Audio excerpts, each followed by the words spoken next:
Okay, this wee video is on translations, translations, translations.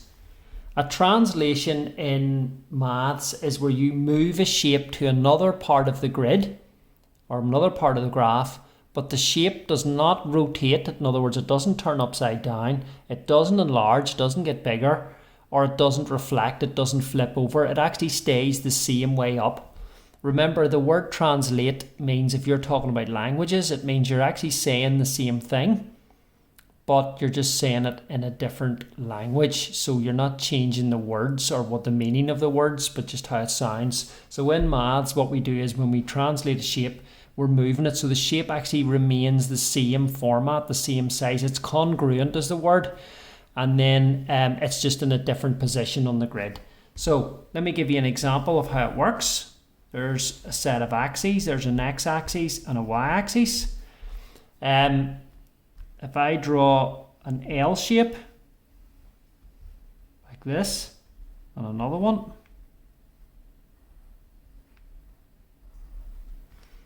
those two shapes, which I'm going to call A and B, are translated because they're identical in size, but A has moved to B, or you can say B has moved to A. So when you're trying to describe a translation, you have to use a vector.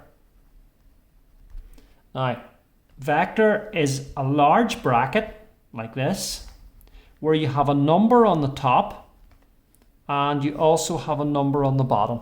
So in a vector, you'll have a top number and a bottom number. The top number will explain to you how many squares you move left or right. So right or left. Now, the right will mean it's a plus number on the top, and the left will mean it's a minus number on the top or a negative number.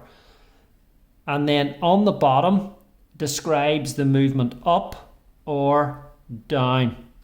Up will be a plus and down will be a minus.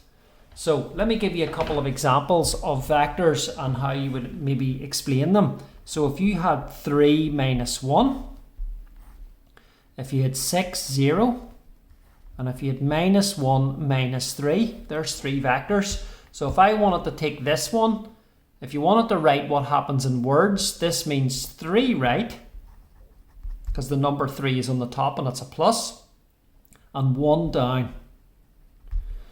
This vector would be 6 right, and that's it. The 0 means it doesn't move up or down, so it just moves 6 right. This last one means 1 left, because the 1 is a minus 1, and 3 down. So 1 left and 3 down. So that's how you read a vector. The number at the top means left or right, depending on whether it's plus or minus, and the number on the bottom means up or down, depending on whether it's plus or minus. So if we go back to our L's on the graph, if I wanted to describe the movement of A to B, so I'm going to write A going to B, then how I would do that is I would draw a dot on each of the L's in the same position. So I'm picking the bottom left corner, and I would look to see how you move this dot here in A over to this dot in B.